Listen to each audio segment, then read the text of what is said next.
आज आपण बनवणार आहोत कोबीचे मंचुरियन। वेळ असं होतं की आपल्याला बाहेर गेलं मंचुरियन वगैरे खायचं मन होतं व ते आपण खातो आणि त्यामुळे आपला घसा वगैरे खराब होतो, कारण की ते बाहेरचं घाण तेल असतं। तर आपण आज घरी कसे मंचुरियन बनवायचे हे आपण शिकूया। मंचुरियनची शेजवान चटणी ही मी घरीच बनवलेली आहे, तर मी रेसिपी अपलोड केली आहे, ती रेसिपी तुम्ही बघा आणि बनवा। आधी चटणी बनवा आणि त्यानंतर मंचुरियन बनवा आणि एन्जॉय करा। चला तर आता आपण बघूया काय काय साहित्य लागते। तर फूड कलर लागेल, त्याच्यानंतर हिरवी मिरची आणि लसूणची पेस्ट पाहिजे आपल्याला थोडीशी कुटलेली, आणि त्यानंतर आपल्याला कॉर्नफ्लॉवर पाहिजे आणि पाहिजे मैदा, आणि त्याच्यानंतर बारीक अशी किसलेली कोबी। तर ही तुम्ही बारीक कापून घेऊ शकता किंवा आपण किसूनही घेऊ शकतात। आणि फूड कलर तुमच्याकडे म्हणजे केकचा वगैरे जर फूड कलर असेल तर आपण त्याला पाण्यामध्ये मिक्स करून घेऊ आणि इथे म्हणजे टाकू वरतून। डायरेक्ट असा कलर टाकू नका, असं टाकला तो परत नीट मिक्स होत नाही त्याच्यामध्ये। चला तर आपण आता रेसिपीला सुरुवात करूया।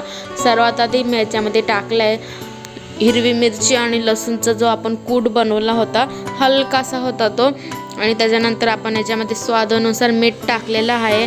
आणि लगेच आपण याच्यामध्ये कॉर्नफ्लॉवर टाकून घेऊ। कॉर्नफ्लॉवर म्हणजे मक्याचं पीठ, हे आपण टाकलं। त्याच्यानंतर आपण मैदा घेतलेला आहे 1 वाटी, तर तो मैदाही आपण टाकून घेऊया। मैदा आणि मक्याचं पीठ हे आपल्याला 1 वाटीच टाकायचं आहे। आपण ह्याच्यामध्ये माप घेऊया। एक बन गोबीमध्ये आपण 1 वाटी मैदा 1 वाटी मक्याचं पीठ टाकले, आणि त्याच्यानंतर आपण टाकूया याच्यामध्ये कलर, आणि ह्या सगळ्यांना आपण मिक्स करून घेऊया।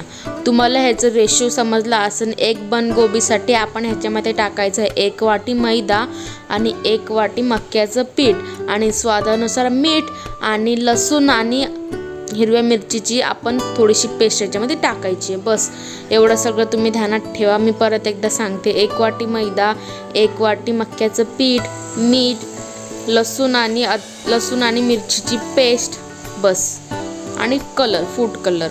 आणि नंतर याच्यामध्ये थोडासा मैदा कमी वाटला म्हणजे आपण ह्याचा बॉल तयार करून बघायचा। जे आपण पीठ टाकले ना त्याच्यामध्ये आपण एक बॉल तयार करून बघायचा।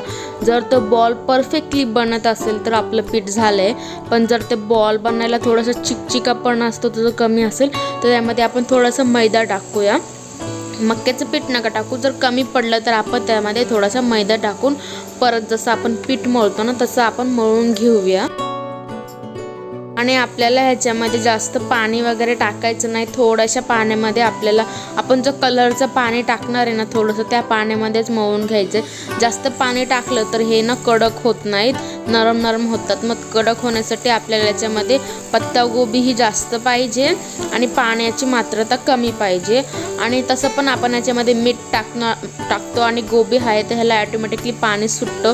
तर बघा इथे कसा मी एकदा गोळा बनवून बघितलेला आहे, तर हा आपला गोळा बनतोय परफेक्टली। तर ह्याचा अर्थ आपलं जे पीठ आहे ना तर ते रेडी झालं आहे, बॅटर रेडी झालं आहे। तर आपण बॅटर पूर्ण मिक्स करून झाल्यानंतर मी चेक केलं, त्याच्यामध्ये थोडंसं मीठ कमी होतं, तर मी याच्यामध्ये मीठ टाकून परत एकदा बॅटर मळून घेतलं आणि गॅसवर कढई ठेवली आणि त्याच्यामध्ये तेलही ठेवलं तापवायला। तर थोडंसं टाकून बघितलं की आपलं तेल तापलंय की नाही, तर तेल तापलं होतं। आणि आता आपण मंचुरियन याच्यामध्ये सोडायला सुरुवात करूया। तर सर्वप्रथम आपण एक छोटासा गोळा घ्यायचा आहे, आणि बघा तेल एकदम भारी तापलेलं आहे, आणि याच्यामध्ये अल्लादी अशा हाताने याच्यामध्ये आपण एक गोळा सोडूया। हात आपण खाली म्हणजे थोडंफार असं खाली न्यायचं, वरतूनच टाकायचं नाही। जर वरतून टाकलं तर तेल पूर्ण आपल्या फेसवर उडेल, त्याच्यामुळे थोडासा हात असा खाली नेऊन टाकायचा आहे। तुम्हाला हवे तर तुम्ही मोठेही बॉल बनवू शकता याच्यात आणि छोटे, तर मी छोटेच बनवलेले, जास्त मोठे नव्हते बनवले। आणि बघा किती भारी फ्राय होतं ते। थोड्याच मिनटानंतर बघा किती भारी याला कलर आलेला आहे ना। आपण कलर मिक्स केला तेव्हा जास्त कलर नव्हता, पण जेव्हा हे तळतात ना तेव्हा खूप भारी कलर येतो, एवढे भारी क्रिस्पी होतात। तर स्टार्टिंगला गॅस थोडा फास्ट होता आणि नंतर मी थोडंसं स्लो केला। स्लो गॅसवर तळा, कारण की स्लो गॅसवर तळले की ते कडक होतात मस्तपैकी, तर म्हणून थोडा वेळ आपण स्लो गॅसवर तळा। आणि आपले रेडी झाले आहेत मंचुरियन, आणि खरंच खूप भारी लागत होते, एकदम असे कुरकुरीत होते। तुम्ही बघू शकतात किती भारी कलरसुद्धा आलेला आहे, आपल्या घरच्या घरी एकदम भारी। तर मी परत दुसरी ह्याची बॅच तळायला टाकलेली आहे। बघू शकतात तुम्ही किती भारी बनलेले आहेत मंचुरियन, आणि हे घरचे घरी स्वादिष्ट आणि हेल्दी पण बोलता येईल आपल्याला, कारण की हे सगळं हायजेनिक पद्धतीने आपण बनवलेलं आहे. बाहेर एकदम अनहायजेनिक असतं. तुम्ही तुमच्या मुलांना, भावाला, बहिणीला कोणालाही आवडत असेल तुम्ही बनवून देऊ शकतात.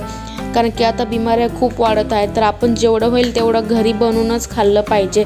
आणि ही चटणीची रेसिपी तुम्ही नक्की बघून बनवा, खूप भारी बनते आणि मला कमेंट करून सांगा कसं वाटलं.